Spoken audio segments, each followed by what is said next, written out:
since it's my first time, so.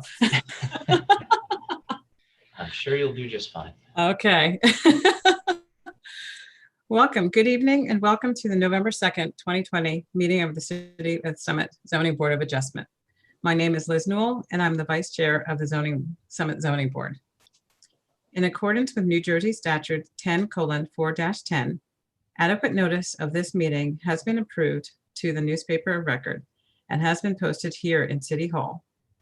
This meeting is judicial proceedings. Any questions or comments must be limited to the issues that are relevant to what the board may legally considered in reaching a decision, and a decorum appropriate to a judicial hearing must be maintained at all times. This meeting is being conducted virtually via video conferencing in lieu of meeting in this council chamber of City of Summit, New Jersey. This meeting is being live streamed to the city's YouTube page. Members of the public can view the meeting by following the link provided on the agenda. Andrew Ball is the zoning board attorney. He will advise the board members on matters of law and is the key interface with the applicant's attorney. Mr. Ball does not vote on the applications. Chris Nicola is a city employee and is the zoning board secretary. Mr. Nicola works with applicants on getting their applications together, planning our agendas, and keeping our meeting minutes. Mr. Nicola also does not vote on the applications. Our board consists of 7 regular members and up to 4 alternates. All members can participate in the hearing tonight, but a maximum of 7 can vote. Most applications require a simple majority to be approved. Some applications require 5 affirmative votes to be approved.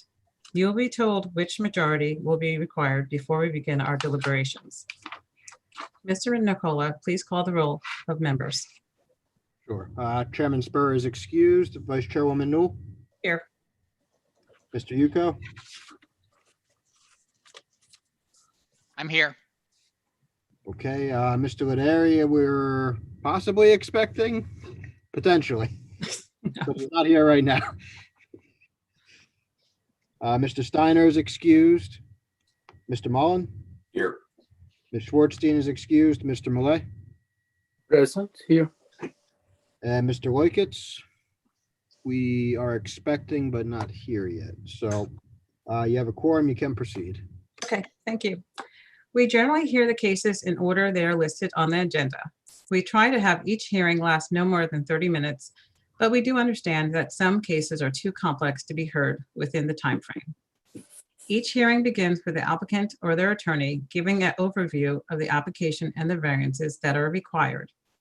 We then hear from any expert witnesses the applicant may have to help explain the application and why the variances are needed. The board members may ask questions of the applicant, their attorney, and the expert witnesses. Once the board members and the board professionals are done with their questioning, the public will have an opportunity to ask questions. This is not the time to tell us what you think about the case. That opportunity comes at the end of the hearing. Before you ask questions, we need to know who you are and where you live. It is important that our court reporter be able to keep clear and accurate public records. Please state your name before speaking or asking a question. And please do not talk over each other and keep yourself muted if not speaking. This is even more important under the current circumstances. After witnesses have been heard, members of the audience have their second opportunity to speak. And at that time, you may express your opinion, positive or negative, about the application. Then the public hearing is closed and we go into executive session where the board members discuss the case and vote. You will be able to listen to our executive session, but you will not normally be able to participate in our discussion. Most applications are heard and decided in the same evening. If a case requires additional information or testimony that cannot be presented tonight, we will carry your case to another date and will not be decided tonight. Krista Anderson, the city zoning officer, has asked that I remind all applicants that they must read carefully the resolution that documents the zoning board's decision and to pay particular attention to the conditions contained in the resolution. For example, if a landscaping plan is required, you must obtain one and submit it to John Linson, the city forester. If a grading plan is required, you must have one prepared by a civil engineer and submit 3 copies along with the application fee to the city's engineer division. Failure to satisfy all conditions in the resolution will result in a delay in approving your application, as it will cause extra work for the city zoning staff. The resolutions documenting the board's decision will normally be available 1 month after we decide the case. When I call your name, please tell me how many witnesses you have and whether you think you can complete your case within 30 minutes. The first one up is John and Alexandra Ross, 27 Beacon Road. Good evening, Vice Chairwoman. My name is Nicole Madziak of the law firm Day Pitney. I have 2 witnesses here with me this evening, our engineer and our landscape architect. Mr. Ross is on the line in the event there are questions, though I don't anticipate we will have any direct testimony from him. And we do believe we can finish in 30 minutes. Great, thank you. And the second one is William DeVoe and Penelope Georges at 12 Dogwood Drive. Yeah, I'm Patrick Conlon from the law firm Connell Foley. We've got 2 witnesses, the architect and the engineer, and we will be able to finish in 30 minutes. Awesome. Thanks. First one, Miss Nicole. I'm going to butcher your name. I'm sorry. That's perfectly fine. Ms. Nicole is much easier. Great. Thank you very much. As I stated, I am from the law firm of Day Pitney here this evening on behalf of the applicants Alexandria and John Ross. We are here in connection with property located at 27 Beacon Road, which is block 2203, lot 3. We are seeking this evening a steep slope variance related to disturbance of steep slopes on the property. As you will hear from our engineer, this property is full of many steep slopes, and in order to do any construction on the property, we have to disturb some of them. The applicant originally received approval for some work in the cellar area, the entrance related to the cellar in the back of the property, which was less than 1,000 square feet of disturbance. During construction, additional disturbance occurred, equating to approximately 4,100 square feet. And in addition to seeking relief for the disturbance that's already occurred as a result of the construction, we are seeking variance relief for approximately 8,500 square feet of disturbance, which includes the redesign and relocation of an existing driveway. Currently, that driveway does not comply with the zoning ordinance in the city. So the new design will not only comply with the zoning ordinance, but it will also be much safer because right now that driveway is very steep. So with that, I would like to turn it over to our engineer, Ryan Smith, who will provide more details on the existing disturbance, the proposed disturbance, and we can also respond to the board professional and staff review letters that we received. Okay, thanks. Does anyone have any questions on the board? Okay, let's proceed. And I'll just swear Mr. Smith. Provide the, sorry, If Mr. you Ball. could raise your right hand, please. Do you swear or affirm that the testimony you're about to give in this matter is the truth, the whole truth, and nothing but the truth? I do. And please state your name, spell your last name for the record. My name is Ryan Smith, S-M-I-T-H. I'm an engineer and a licensed land surveyor in the state of New Jersey. The firm I work for is Yanacone, Villa, and Aldrich. Thank you. All right, wait a minute. I'm sorry. I didn't hear that last part. I work for, Yanacone, Villa, and Aldrich. thank you. Mr. Smith, can you tell us 3 boards you recently testified before? I've been before this board. I've been before boards in Chatham Township, Harding. It's been a while. It's Bernards Township. I've been before. Okay, Bernardsville. all right, thank you. We accept your credentials. Thank you. Okay, as Nicole mentioned, 27 Beacon Road is block 2203, lot 3. It is 2.263 acres in the R43 residential zone. That is between Fernwood and Hobart on Beacon Road. Single family residential lot. The renovations are currently underway to the existing residence under an approved lot grading plan. The dwelling is substantially complete. The non-conforming carriage house has been raised. That was an existing non-conforming condition that was removed as part of the development. The current owners proposed. They were moving, basically, without getting into architectural testimony, they were removing the existing carriage house where the parking was and putting on an attached garage that is a wing off the one side of the house. The original lot grading plan proposed conforming steep slopes disturbance of 834 square feet, where 1,000 square feet is the maximum. The three circumstances that resulted in exceeding the steep slopes disturbance under the approved lot grading plan are as follows. The first one was the underground electric and gas line were run in by the respective utility companies. They went right through the steep slopes disturbance, disturbing an area probably right around 500 or 600 square feet that was not on our original lot grading plan. Item number 2 was along the rear of the existing dwelling, which was being renovated. It became necessary to put up scaffolding to restore and renovate the back of the house. And the steep slopes, as you'll see when I bring up my full screen view, the steep slopes run right up to the back of the existing house. And there was nowhere to put that scaffolding. So what they did is the original proposed conditions were to put the silt fence right against the back of the house and do the renovations to the house on the interior. They had to move that down to the bottom of the steep slopes on the back of the house and stabilize that steep slopes to make it safe to put the scaffolding up. That resulted in about 2,000 square feet of disturbance of steep slopes that was not intended on the original plan. In addition, the third item that occurred that resulted in additional steep slopes was the sewer line comes out the back of the house and goes down the steep slope on the back side of the house. And I guess it needed some kind of renovation. It was in severe disrepair. So they had to chase it down the slope a little bit, resulting in additional disturbance. The current application before you proposes a terrace and a landscape yard, which do not require any additional steep slopes disturbance. However, the proposed driveway modifications, which Nicole alluded to, requires a good portion of steep slopes disturbance. The driveway is very tight. It doesn't conform. It exceeds 15% slopes, and we are bringing that down to 10% slopes, which is a conforming driveway. In order to do that, we had to lengthen the driveway a little bit, and because it was coming in so tight off the road, the only way to make it conforming and make it workable was to widen it and to change it. So it is a wraparound driveway, which is, I believe, a permitted use in this particular case because of the width of the lot. And I'll get into that more when I get item by item into the engineer's report.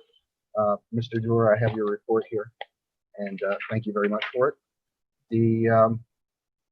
So in essence, the steep slopes disturbance we're asking for is to reconfigure this driveway and make it safe and make it usable and make it conforming.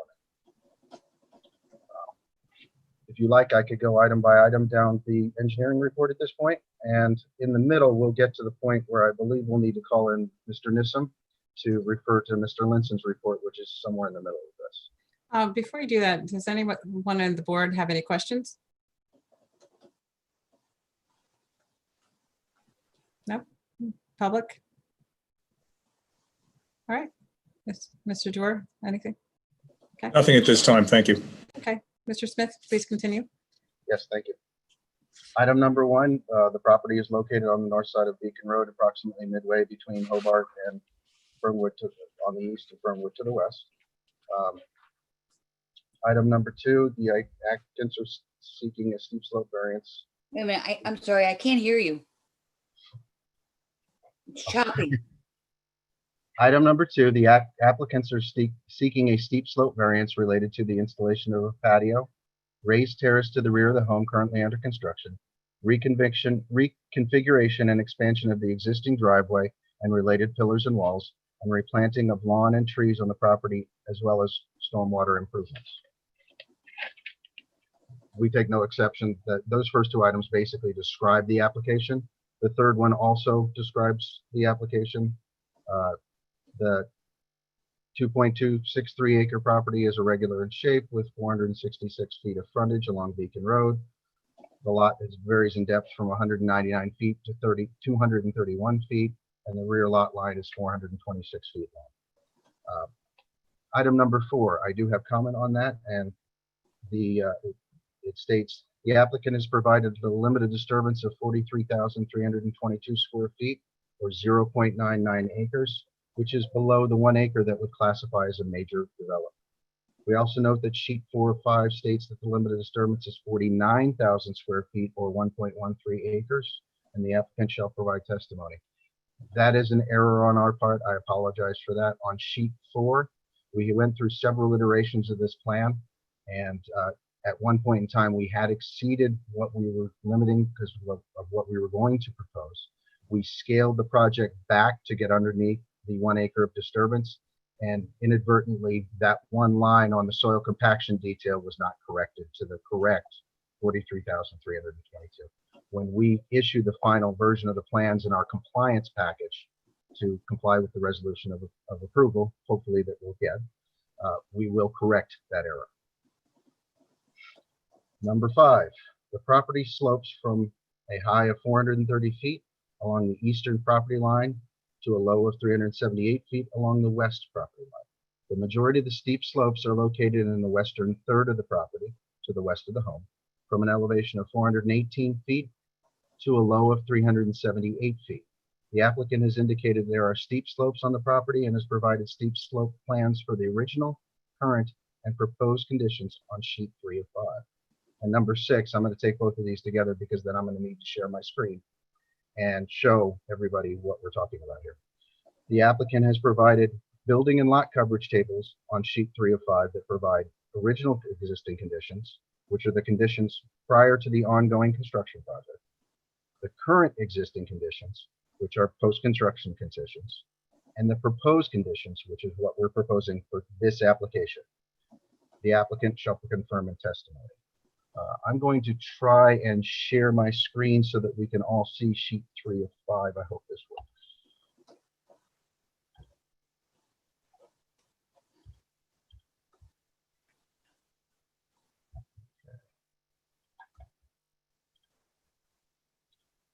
Okay, is everybody able to see that at all?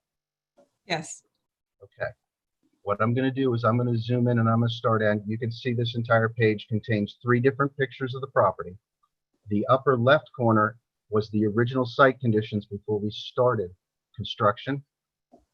The upper right corner is the current site conditions as of July, and I'll get into that in a little bit. This application was put in a little while ago, and those existing conditions, while not exactly current, do certainly reflect what this application is about and what the intent is here. And then in the bottom right, which I'll zoom into, is the current proposed development for the property. So I'm going to start in the upper left-hand corner, and I will zoom in so that everybody can get a better picture of this. You can see the shape of the property is kind of irregular. Beacon Road is to the bottom of your screens. The existing brick and frame dwelling is kind of centered in the middle of the lot, and you can see in the back far there is, where my cursor is, a frame cottage and stable. That was the original cottage that is non-conforming right along the property line that has been removed, and you'll see in our next picture what we're proposing for the property. But in this current condition, in the original conditions, you can see along the back of the house where my cursor is, where this lot is severely encumbered by a large portion of steep slopes, especially around the driveway area here, because the driveway is steep. The knoll that is referred to in Mr. Doerr's report is this knoll up here to the right side of the property, and the property falls from this side down to the level area where the house is, and then steeply down hill to the left-hand side of the property. I'm going to go ahead and pan over to the current conditions. Before I do that, I guess I should probably point out the approved limited disturbance line that we had proposed originally that limited our disturbance ran around the property and kept tied up against the back of the house because they were removing this enclosed porch, and this existing cellar entry was going to be removed as well. This is the area where you'll see in the next slide where they had to move the silt fence down a little bit in order to get access to the back of the house because of the scaffolding that they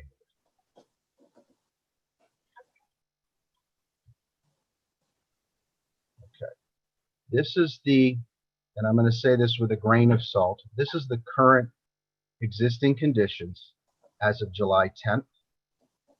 One of the things that I'll point out initially is these two large soil stockpiles. I was out there at the property today. They have since, this one is very much smaller, almost non-existent, and this one has also been reduced. So they are not as substantial as they are shown on this plan. But the current limited disturbance out there follows the line that we're showing here. This is the house that was renovated, the garage addition that was put on the side, and you can still see the existing loop around driveway. So they haven't really disturbed anything on the driveway except what they were supposed to. This area over here is steep slopes disturbance that was done when they ran the utilities across. That was item number 1 that I had referred to that resulted in the exceedance. And this area, when they moved the silt fence down to the bottom of the hill here so that they could put the scaffolding up on this level area, that resulted in an additional 2,200 square feet of disturbance of the steep slopes, which is this peninsula right here. And I believe right coming out here, which is not shown on this plan, where I'm running my cursor is where that sewer line was run and where it was replaced. Okay, now, the proposed conditions. This is the project we're asking to build. We're asking for your permission. We have taken, we're removing the short version of the stem that comes through. This is the original driveway came through here. We're lengthening the driveway by making it loop around and putting in a new driveway entrance.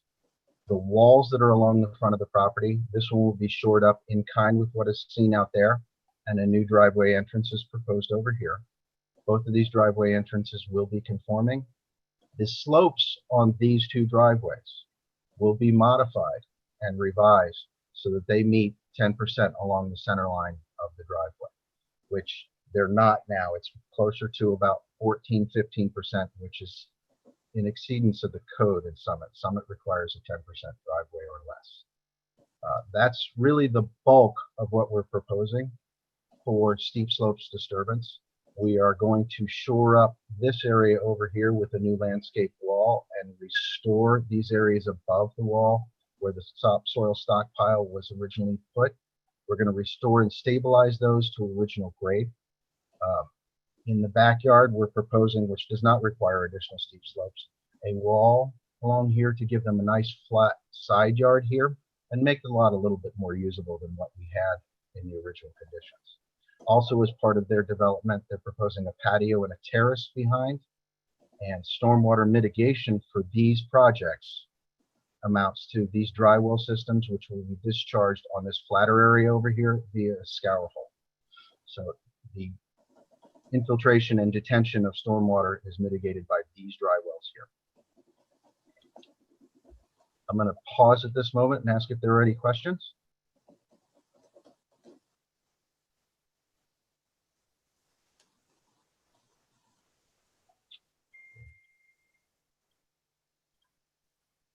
Ms. Newell, I don't see any hands up or anything like that, so Okay. I'm going to continue.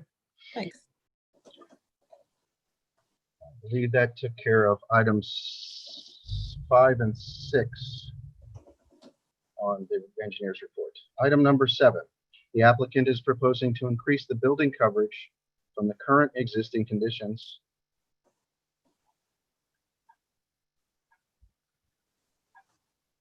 of 5,574 square feet, which is 5.7%,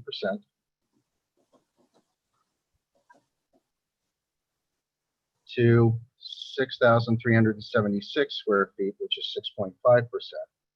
Maximum in this zone is 12%, so we're well below both of those, that threshold. We note that per the ordinance, the applicant has included the proposed raised terrace in both the building and lot coverages, as the terrace is approximately 4 feet above grade. Yes, we did, and the reason is exactly that. In the code, if a terrace is higher than 1 foot above grade, it counts for building coverage. Item number 8, the applicant is proposing to increase the impervious coverage by approximately 874 square feet from 13,479 to 14,353. The maximum in this zone is 30%. The applicant has proposed the installation of two 8-foot diameter by 5-foot deep dry wells in an 11-foot square by 6-foot deep excavation to be located in the rear yard. Roof leaders at the rear of the home and the trench drains around the patios will direct runoff to the dry wells. There is a dry well and piping detail provided on sheet 5. I don't know that we need to get into the detailing of that, but Mr. Dewar and I think, agree that it is sufficient for handling the additional stormwater runoff. Sir, you need to speak up, please. I will speak up. Sorry. The only comment on this regarding the dry wells that I will add as a condition of approval is we will revise the dry well detail to show that the dry well lids will be raised, extended to surface, and be accessible with locking lids. We will make that modification on the dry well detail. Item number 9. Applicant notes on sheet 2 of 5 under General 14 that they're proposing to remove 25 trees and refers to a tree removal plan on sheet 4 of 5. The applicant will provide testimony. We defer to the city forester regarding the submitted planting plan. I think at this time it would be appropriate to bring in Mr. Nissim to comment on John Lenson's report, and then we'll come back for items 10 through 17 on the engineer's report. Would that be correct, Nicole? Yes, so in order to address this comment, we do have our landscape architect with us this evening, so he can provide a general overview of the landscape plan in response to the city forester's comments. Do you know what? Why don't we complete Mr. Smith, and then we can go to the landscape plan? We can do that. Sure. Thanks. And so Ryan, can you please go through those items in the engineer's report that require a response, and then we can note for the board and for the record that we will comply with the other items in his report? Okay. Item number 10, he refers to the applicant is proposing to maintain the existing western driveway, but relocate the eastern driveway 40 foot further east with a compliant 12-foot wide driveway and a 15-foot wide apron. That is I hate to jump around on the screen like this for you, but there we go. Okay. What Mr. Dewar is referring to is, and I mentioned in the previous slide on sheet 3, is that we're removing this original right-hand stem here, where the driveway used to come around here, and we're adding this driveway instead, removing this other one, which will give us a bigger loop here, make it a little bit more workable driveway, and it is 12 feet wide on the driveway and a 15-foot wide apron. I don't know if you guys can read that on the screen. 15 feet max here and 12-foot max on the driveway through here. That is compliant with the code. And on to number 11. On sheet 2 of 5, the applicant proposed a boulder wall. And on sheet 4 of 5, we had a detail for a dry rubble wall and a landscape wall. We will make those walls consistent. I believe discussions with the landscape architect, and he can further comment on this, is that both walls will be dry rubble walls to match the existing walls on the property, including the ones out by the road. They will be large stone stacked dry. On the lower one, the stones will be larger, hence the term boulder. But the one up here, we will be replacing that with a stone wall that will match the ones that run along the road and also match in kind with the perimeter of the foundation.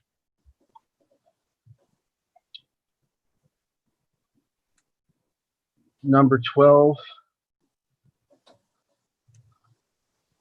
Mr. Dewar has 3 conditions on the steep slopes.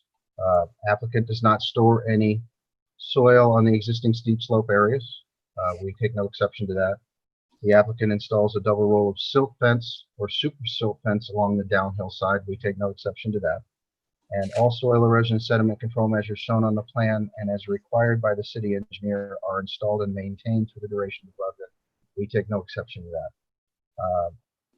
Item number 13, the applicant will provide soil logs to the city for review for the dry wells. Soil testing for dry well systems is commonplace, and we will add that as a condition of approval. We will certainly perform that testing and submit it to the town.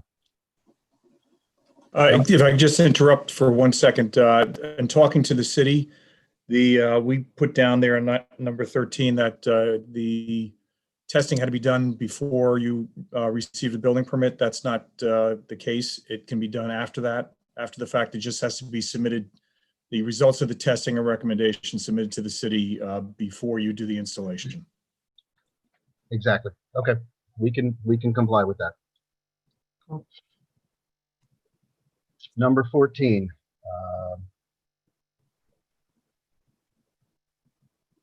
That really doesn't require any comment. It is the applicant shall be aware of their responsibility to repair any damage to improvements within the city right-of-way caused by construction activities associated with the installation of the improvements on the subject lot. The client has been made aware of that. Number 15, the applicant shall remove all excavated and excess soil from the site and shall not use excavated soils elsewhere on the site without written permission from the city. We take no exception to that. Number 16, the applicant shall be aware that if stormwater runoff drainage problems occur on their property and or neighboring properties as a result of the construction of the proposed improvements, it is the applicant's responsibility to remedy the drainage issue. We take no exception to that and note that we are handling additional runoff than we're adding. We're adding less impervious coverage. We've taken more away than we've added, but we're still putting dry wells in. So my client is aware that they are responsible for their runoff on the downhill properties should it become a problem. Number 17, as a condition of approval, we will submit electronic digital copies of the plans. We take no exception to that as well. I believe that covers it. Mr. Doer, did I miss anything? No, I think you've captured everything. Thank you. Thank you, sir. Thank you, Mr. Smith. And Ryan, just moving to the one other review letter that we need an engineering comment on. Mr. Linson has a comment in his review letter about the soil erosion and sediment control plan being modified to adjust the fencing relating to a couple of different trees. Can we comply with that request? Yes, we will do that. I believe the 3 trees here he's referring to, and I'll try to find them on the screen here. 19, 20, and 34. 19 is this white pine back here, and 20 is the locust that's over here. We have no issues rerouting that silt fence, and we will make that revision on the plan. I was out there today, and this silt fence, I believe, should be reconstructed at the top of this berm now that this slope is stabilized and no additional construction will happen back here. So on the revised plan, I will actually note that this silt fence should be placed at the top of this slope now that everything is stabilized, which will put it out of the drip line of tree number 19.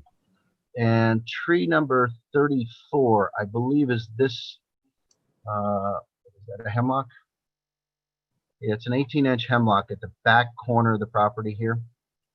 We will certainly be modifying that silt fence, so we can comply with that as well. Awesome. Thank you. Members of the board, any questions? Seeing none. Anyone in the general public have any questions?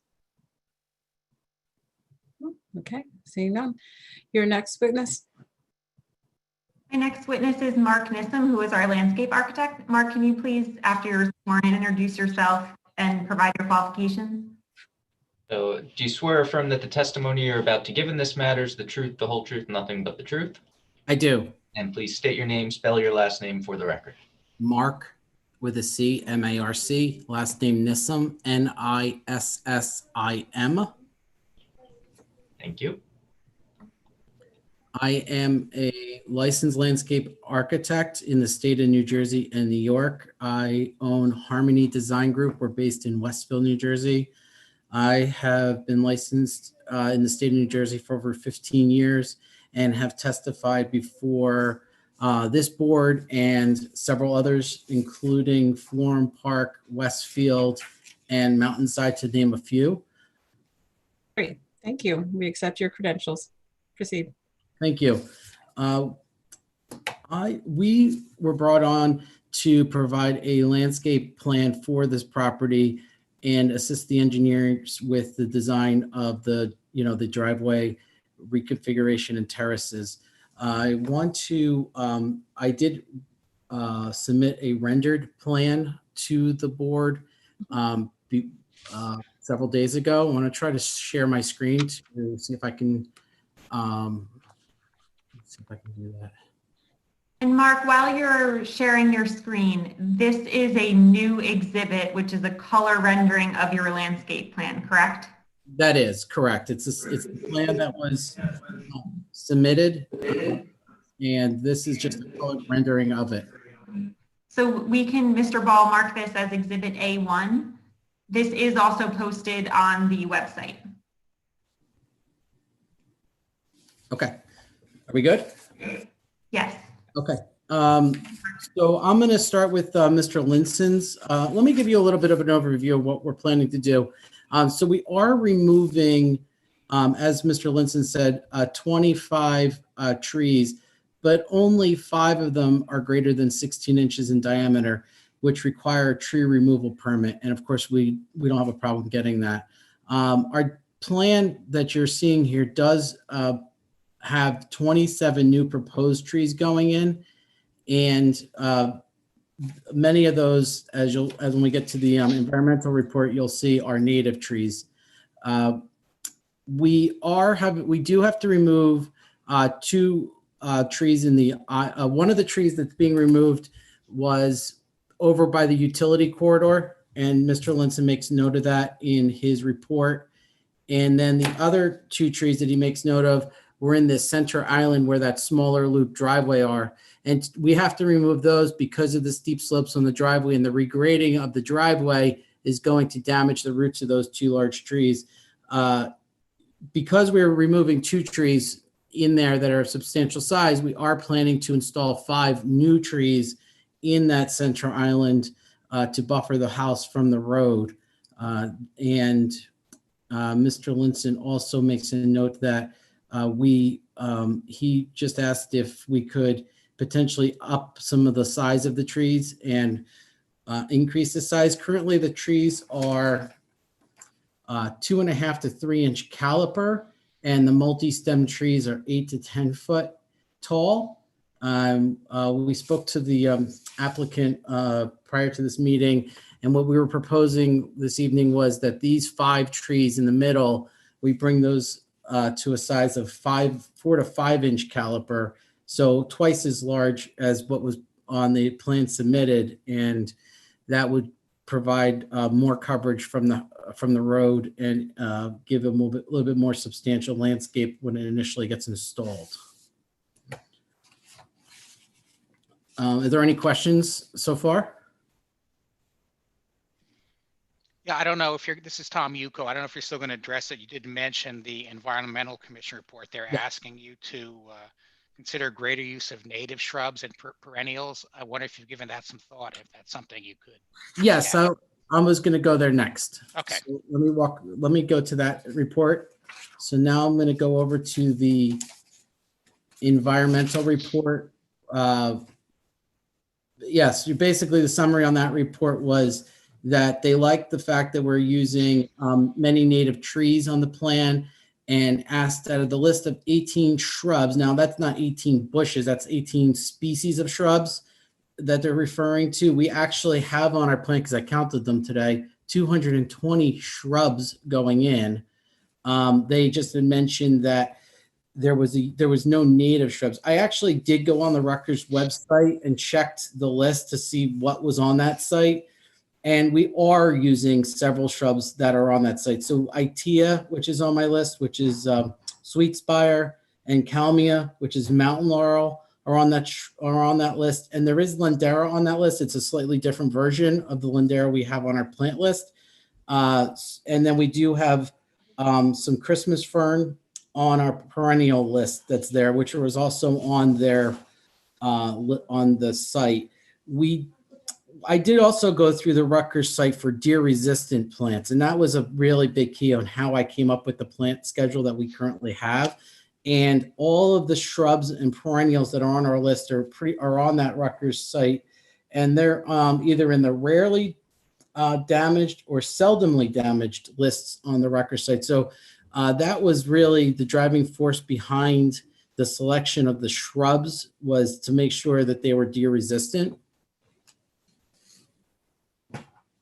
So is it your testimony then that because I'm a little confused, it seems like the Environmental Commission is concluding that you could do more in terms of native shrubs and perennials, but it sounds like from what your testimony is, you've pretty much done a lot with native shrubs.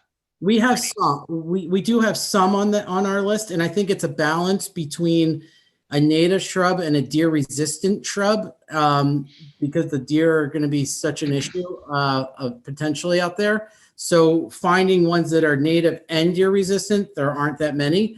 I'm more than happy to relook at both, compare both lists, and add several more if the board requires. Yeah, I would certainly ask that you consider to do that. I mean, we try to pay attention to these reports as much as we can. Any thought you could give to that would be appreciated. It's not a problem at all. How big an issue are deer on the property? Is that? It's the first time I've heard this, so I'm just curious. Not really familiar with. Well, it's a heavily wooded property, and there's deer browsing in that neighborhood for sure. I mean, right now it's a construction site, so I can't testify that I've seen deer on site when I've been there, but in that area, we typically do see deer in that neighborhood. And how much damage would one expect from them? If you had. If it's on the list of something they'll eat the whole shrub. I mean, anything under 5 feet, they'll eat every single piece of it if it's something that they like. And you only need them to come through one night, and you'll have nothing left. Thank you. Any other questions from the board? Hold on. No? Okay. Anything else, Mr. Deason? No, that's it unless the board has any other questions. Good. Any questions from the public? Hello? Hi, Mr. Peak. Yes, Can you state where your name and where you live? Sure. My name is Daniel Peak. I live at 20 Beacon Road. Okay. And I am trying to adhere to the instructions you presented at the start. I would like to just comment that deer are a persistent problem in this neighborhood. Just hang on, Mr.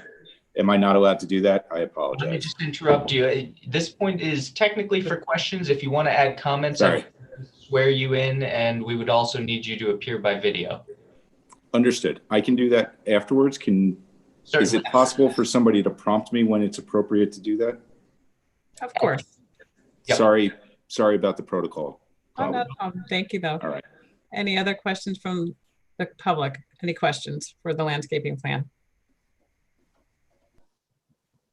Okay. So now, Nicole, any other witnesses? No, those are all of our witnesses this evening. Okay. I think now is the time for any comments from the public, which Mr. Peak, I guess, can go back. Uh-oh, he's on mute.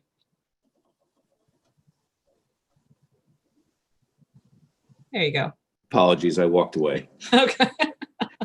So, Mr. Peak, in order to make a comment, that would be, there you go, on video, and swear you in, if you could raise your right hand.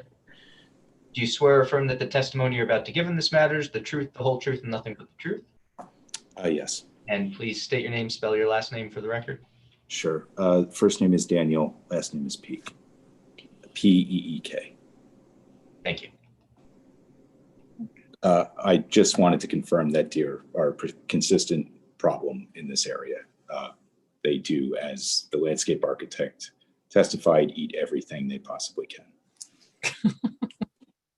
Which, yes. Thank you. That's it. Do you have any recommendations? I'm assuming. I wish them luck.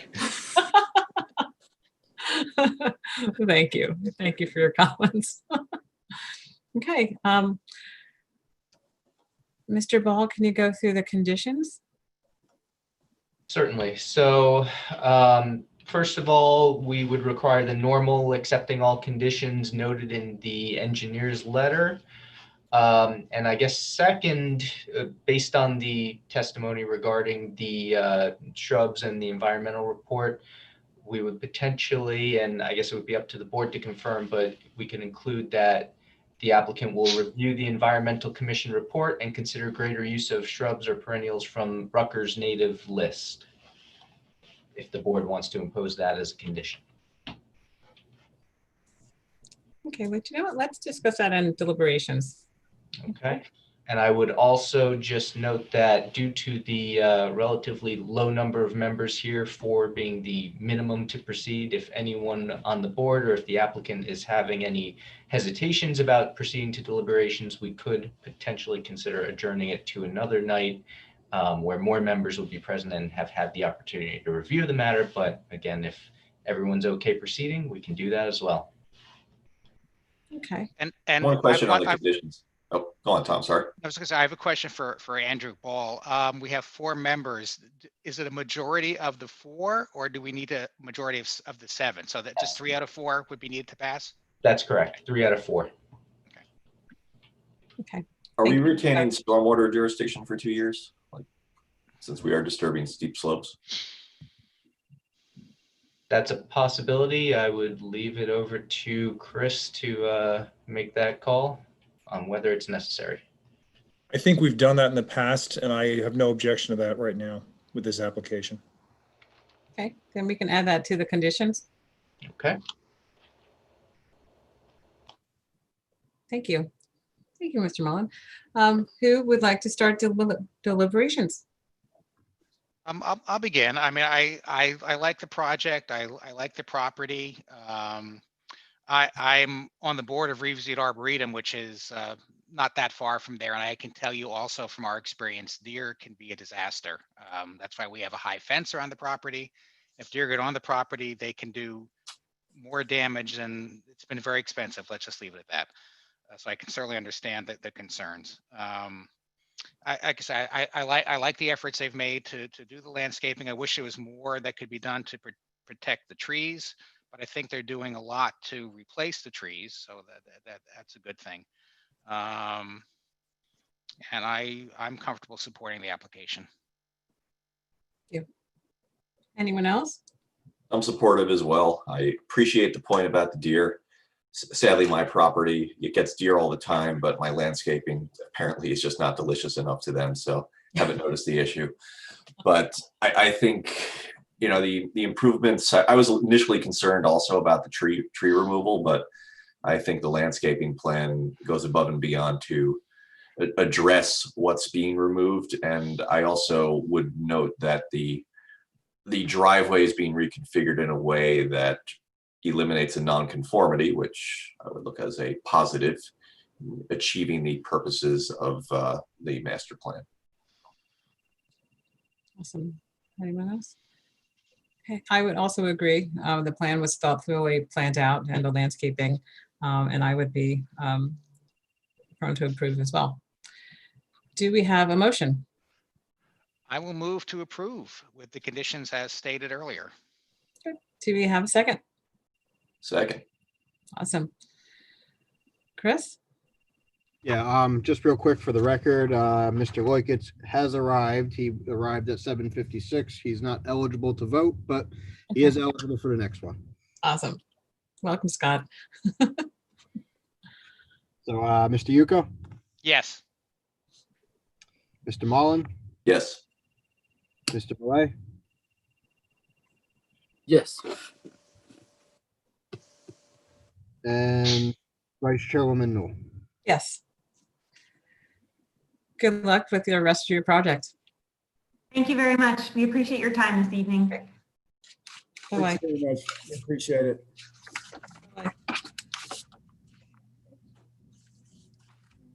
Okay, next up, 12 Dogwood Drive, Mr. Collin. There you go, Patrick. There you go. Good evening. My name is Patrick Conlon. That's C-O-N-L-O-N. I'm from the law firm Connell Foley. I'm here on behalf of the applicant, William DeVoe and Penelope Georges. Should I just jump right into it? Yes, please. Thank you. So as the chairwoman said, the address is 12 Dogwood Drive. It's block 2303, lot 11. I've got two expert witnesses here tonight. We've got Kim Tone, the architect, and Bill Hollows, the engineer. And I see they're both here. So I'll just give you a little background on the project before we get into the testimony. So we are proposing a one-story addition to the rear of the house. It's a breakfast room. We are expanding the existing rear yard patio. We are installing an additional garage bay that faces the street. So we've got one garage bay there now that's attached to the house facing the street. We're proposing to add an additional garage bay. And that garage bay will have a small terrace or seating area on the roof of the garage. So as part of this application, we are seeking variances. So we've got the first variance is for a garage bay facing the street that is not permitted in the R25 zone. So we're proposing, we've got one currently, we're proposing an additional one. Then we've got a rear yard setback variance that the zoning officer, Krista Anderson, actually broke it down into three separate rear yard variances. So there's the one-story addition to the rear of the house, which will need a setback variance. So we're providing 27.2 feet as the rear yard setback, and a 45-foot setback is required. But the rear yard setback is currently 28 feet. So we're not really creating, the addition is not going too much further into the backyard. And our professionals will testify further to that. The patio, we're proposing a 10.9-foot setback, and a 35-foot setback is required. And then there's also a window well that has an approximately 27-foot setback. And that's closer to the house than the addition. The addition sticks out a little further. So for the sake of simplicity, we can think of it as one rear yard setback variance, but it really is broken down into three. And then the final variance is the steep slope disturbance. So that's kind of a general overview of the project. I'd like to introduce Kim Tone as the architect, and if she could start with describing the project a little bit, and I guess your credentials first, though I believe that you have been before this board a number of times. Well, she has to be sworn in first. And I'll do that if you could. Do you swear or affirm that the testimony you're about to give in this matter is the truth, the whole truth, and nothing but the truth? Yes. And please state your name, spell your last name for the record. Kimberly Tone, T-O-N-E. I'm licensed in the state of New Jersey, licensed architect for 25 years. I have appeared before this board, Chatham Borough, Chatham Township, Madison, and probably a few others. Great. Thank you, Mrs. Stone, and we accept your credentials. Proceed. Okay, I'm gonna share share my screen with you.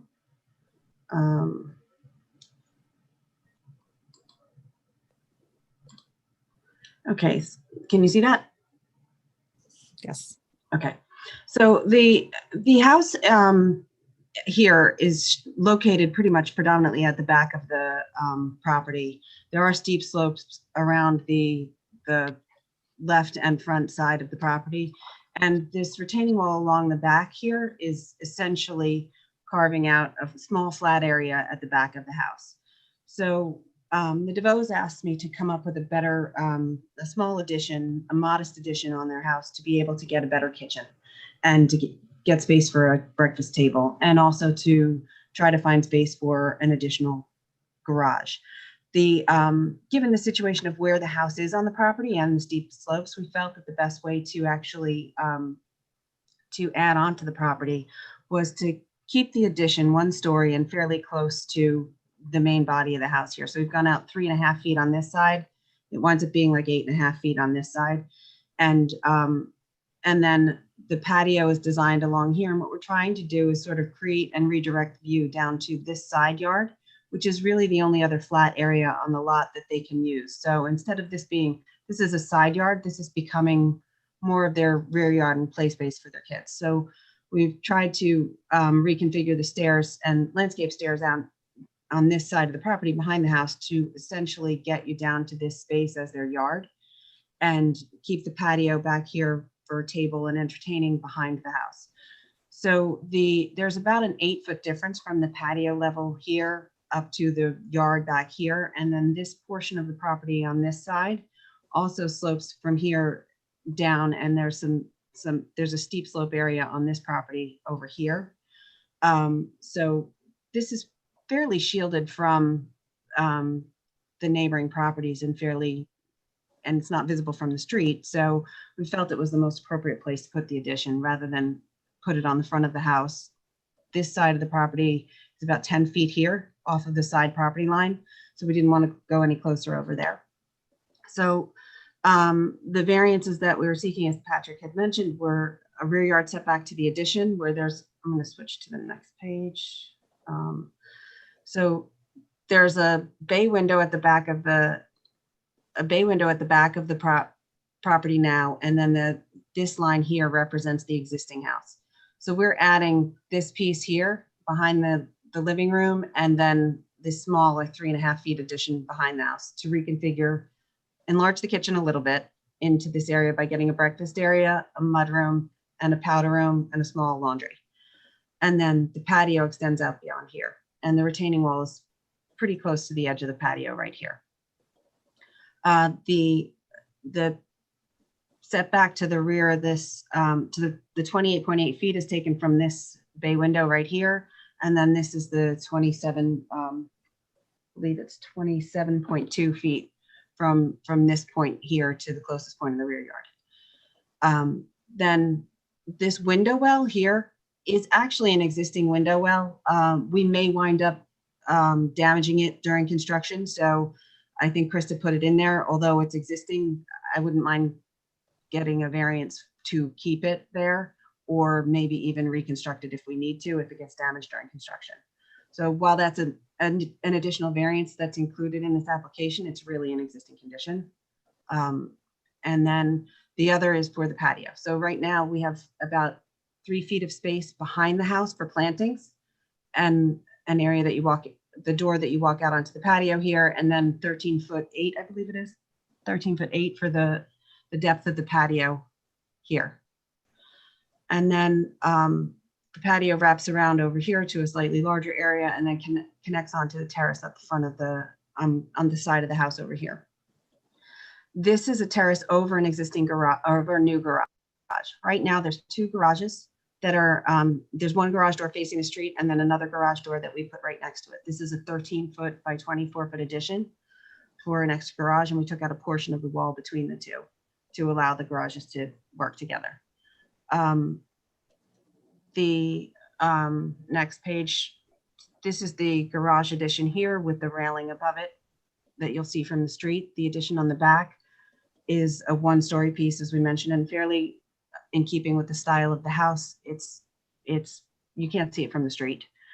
And then side elevations, there's some retaining walls in here that there'll be plantings on these walls to shield the view of some of the wall as well. So and it's all to get down to this lower yard, which is really the play space for the property. There's another. Do you have any questions at this point? Any questions from the board? No? Or Mr. Doerr? Nothing at this time. Okay, proceed. Okay. Thank you. So the, this is an exhibit that was submitted as a photo board just of the property. A couple of pictures of the property taken on one of the many rainy days we've had recently. This is a view up the driveway where there's the existing garage here. Krista Anderson mentions this parking area is staying, and then the addition for the garage will be right here. Kim, Part are of the you were actually not seeing the photos. You're not seeing them? We're not seeing photos right now. We're still seeing your left Okay, and hold right on. side elevations. All right, so hold on, let me see if I can do it again. Is that it? Yes. Okay, so this first photo is looking from the street up to the house where you can see the garage. The existing garage is here and the new one will be right next to it. Right now, this landscape area is steep slope area and it's heavily sloped. We had considered when we were going through the process whether or not to bring the driveway up and enter on the side, but we decided against that because of how much of the driveway would occupy the only real usable yard that they have. So that's really why we're asking for the variance for the front facing garage. By adding the garage, we are actually, I think, improving or coming closer to conformance because I believe there's two garages are required for the zone. Yeah, Mrs. Stone, did you want to mark these for the exhibit since Sure. these were provided before? Sure. This is photo board 1. I guess A1 is the exhibit. Okay. And when did you take these? It's written on the bottom of this. Let's see. I think they were taken on 10/29 by Terry Zia in my office. Okay, thank you. Okay. So the second picture here is just a straight on view from the street of the garage and the shrub with some eyes on it. So it's definitely decorated for Halloween, but this is where the garage will go. So the next picture is looking from the street or from the edge of the driveway. So it's taken looking from this side here towards the back of the property. So this is the side yard flat area that they really have as usable yard. This picture here is taken from the right side of the property looking towards the left.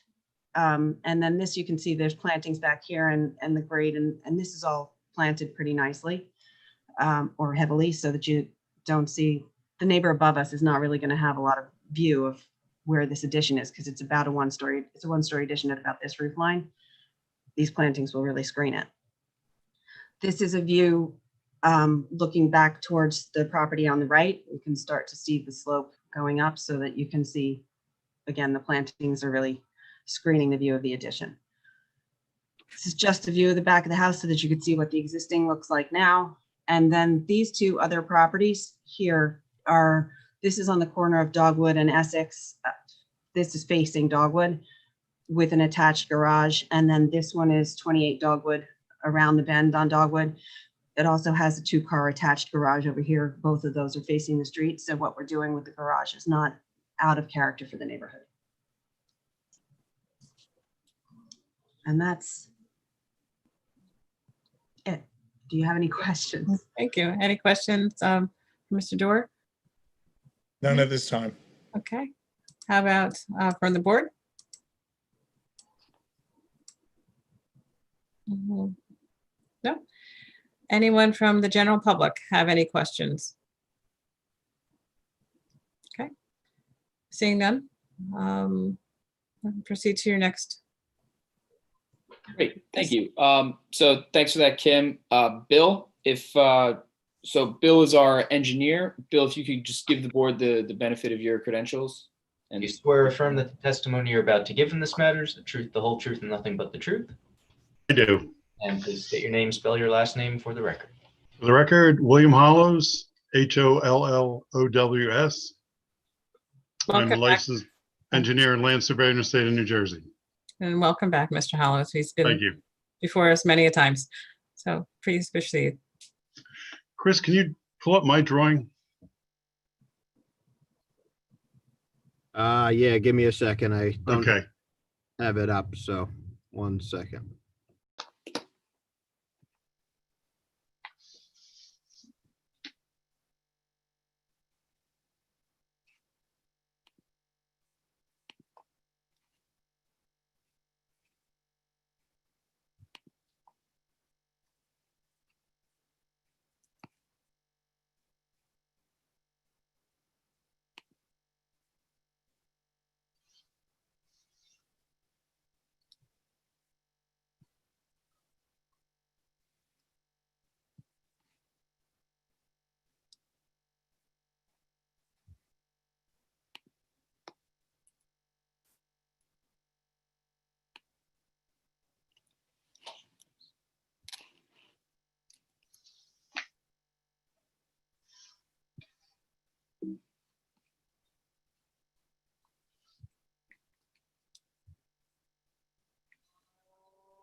Yeah, I had it there. There we go. Thank you. This is the drawing that I prepared for the application before you this evening. It's 12 Dogwood Drive, and the property is 124 feet wide by 157 feet deep, approximately. Contains 14,485 square feet, and it is in the R25 zone. And on this property, there are 8,338 square feet of steep slopes. And you can see it's kind of the hatched area that goes in the front of the property, around to the left side, and then across the back. It actually crosses our driveway. And Kim had shown you the wall that's in the back property, and then that's a steep slope going from the wall to the rear property line. We're seeking the steep slope variance because really, with the steep slopes surrounding the property, there's nothing we could do without disturbing the steep slopes. We're going to disturb 1,985 square feet of steep slopes, where 1,000 square feet is allowed. And again, it's a C variance. And the hardship here is that really the steep slopes come right up to the house, and there's no way to do anything here without disturbing the steep slopes. And just to kind of give you an idea, there's again, there's 1,985 square feet of that 8,300 square feet or so of steep slopes that we're going to disturb. And Kim had gone over it. You got shaded in on this drawing there's the 1-story addition to the rear of the house, and then the garage addition to the left side. And we'll be proposing to widen that driveway and basically maintain the grade. We know it's steep, but there's no really a better way to grade that. Possibly if you start at the street, you could reduce the grade a little bit, but that would require additional steep slope disturbance in front of the house and actually on either side of the driveway as you got closer to the garage doors. It seems to function now. The driveway's in good condition. I don't really see the need to disturb that at this point.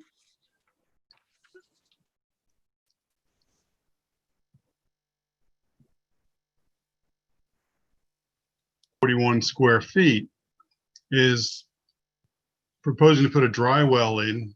It's kind of on the left side of your drawing. You can see that circle, square with a circle in it. That'd be the dry well, and it would take the roof leaders from the new garage and also from the new addition, and it would control that runoff. It's a 6-foot diameter dry well, 6 feet deep, in that area. And then, as Kim had indicated, on the left side of the garage, there's a series of 2 retaining walls that we can terrace and eventually put some landscape in that area. And again, it's the steps that go down to that flatter area to the left of the house in the rear. That's a flatter area for kind of acts as your rear yard in the house. It's a kind of a play area because you really can't do it in the front. And the hardship here is really where they stuck the house. You know, sometime years ago when they built this house, it's an older home. For some reason, they put it back in this corner. I'm thinking possibly to get a view. I'm not sure, but that's really the hardship is the existing location of the house. It drives the setbacks, requirements. It drives the steep slopes in the driveway. It drives really to have the front entry garages. That's really the overview of what we're proposing to do here. And if I go through Mr. Dewar's letter, I think there's really probably, I have no exception with anything in the letter to speak of, but there are probably three things that are particular that I would like to testify to. One is that there's a drafting error on our dry well. It is 6 feet deep. The detail says 3 feet deep, but it is 6 feet deep. And Mr. Dewar would like us to slide that dry well over so it's 10 feet off the that left side property line. And then he suggested that we have in our soil erosion plan have either double row of silt fence or one row of super silt fence on a downhill side of any of the construction, which in this case would be really the garage that's going to impact that steep slopes and maybe the retaining walls on the left side of the garage. And we would have no problem with doing those items.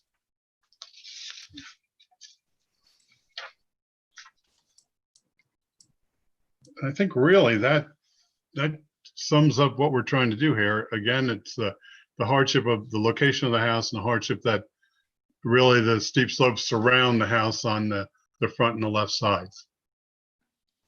If anybody has any questions. Yes, Mr. Dewar, do you have any additional questions? No, I think he covered everything. I did just point out to the board that the driveway was steeper than what's normally allowed, but it is an existing condition, and there really is no feasible way to change that other than keeping the current slope. Okay, thank you. Anyone from the board have any questions? Yeah, I have a couple. It's Tom Yuko. Mr. Hollows, could you, one of Ms. Dower's comments so ask the applicant to indicate the location of any existing and any proposed AC units or possible generator. Could you just for our purposes note where the AC units are and confirm if there are any plans for a generator? I think that would probably be something Kim could answer. Okay. Hate to put you on the spot, Kim. I wasn't sure who to ask.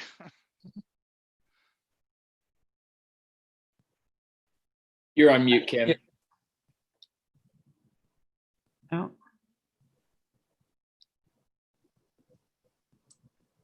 There you go.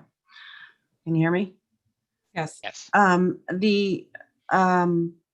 don't believe there's any plans at this point for a generator. Honestly, I'd have to look at the pictures to see where the AC condensers are. So if you give me a second, I'll come back to you with the question. If there's any other questions, I'll find out. I have one question related to the city forester's comments, and maybe Kim, that's a question for you too. He is suggesting a few more evergreen shrubs in the northwest, I think it says northwest corner of the property as a possibility. Is that something the applicant would consider? We normally try to address Mr. Linson's comments as best as we can. I think that's something that I think that there could be some additional plantings over here if as long as the DeVos are okay with that. Yeah, I would ask that the applicants do that and submit, some specifics to Mr. Forrester and make that as a condition of approval, that they would submit some ideas to Mr. Linson to review and approve. Okay. Yeah, so I did speak with the DeVos who they actually are available if the board wants to hear testimony from them. I decided not to introduce them just because the sake of timing. But they have agreed to install, he asked for evergreen plants in the northwest corner. They have agreed to do that, assuming site conditions allow, which I assume they will. Yeah, I think that's fine. As long as you're representing their agreement, we don't need them to be sworn in, but it would be a condition. I'd ask Mr. Ball to make that a condition of the resolution. Certainly, I've noted that down as a condition. Thank you. Any other members of the board with questions? No? Anyone in the general public have questions? Good. Okay. All right. Are you complete, Mr. Hollis? I am, unless there's more questions. Yes. No, I think we're good. Mr. Conlon? Yeah, so that's the end of our testimony. I just wanted to say that in general, we think that these variances can be approved by the board because of the hardship of the location of the house. And I think our testimony here has helped to address that. If you have any more questions, please let me know. But that concludes our presentation. Thank you. Before we do that, any comments from the general public? Nothing. Okay. Mr. Ball, the conditions. All right, so the usual, the applicant will comply with all the conditions noted in the engineer's letter. I also noted, similar to the last one, that the board would retain drainage jurisdiction for 2 years. And then finally, that the applicant will submit proposals for more evergreen shrubs in the northwest corner of the property to the city forester for review and approval. Awesome. Okay, thank you. So who would like to start the deliberations? Anyone? It's a quiet group today. All right, I'll start again. You know, when I first looked at this application, this is one of those where you see, you know, some variances which look significant on paper, and then you kind of dig in and maybe they're not as significant as you thought. I think that in part they're driven by topography and the irregular shape of the lot. In terms of the garage door, you know, we already have a front-facing garage, and I think a 2-door garage or 2-bay garage fits the neighborhood and makes the house more of a usable thing. I'm not troubled by that. And the driveway widening sometimes a concern, but the zoning officer notes that all the driveway widening is behind or beyond the front yard setback. So having entered this with some concerns, I'm feeling much more comfortable now, and I'm inclined to support it. Thank you. I will agree with you. And I will tell you, walking up your driveway, I was out of breath. And then going up to the stairs, I was like, oh my God, not sure how you do it every day. And then I was very concerned going to the backyard. And I'm so happy that there'll be new stairs to go to the lower end. So I think it'll be a beautiful addition to your property. So I would definitely approve as well. Anyone else? No? Okay. Do we have a motion to approve this application? Motion to approve. Wonderful. Do I have a second? I will second. Awesome. Chris? Oh, you're on mute. Mr. Yuko, Yes. Mr. Mullen, Yes. Mr. Malay, Yes. Roykits, Yes. Vice Chairwoman Newell. Yes. Good luck with your project. Thank you for your time. Thank you very much. Thank you, commissioners. On the hill. Thank you, Chris. Much appreciated. Great to work with you. Have a good night, everyone. Good night. Thank you all. All right. We have a few additional things to review. Resolutions.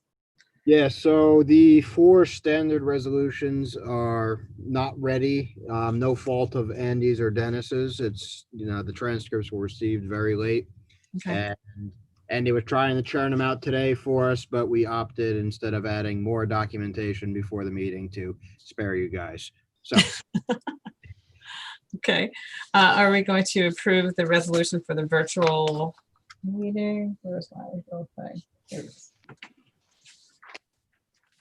So yeah, Andy, I don't know if you want to discuss that with the board first, or I don't know how we're addressing it, but Yeah, so I can give a brief overview of that. I don't know who has had a chance to review that draft resolution or my memo in any detail, but the DCA has implemented regulations as a result of COVID for virtual meetings.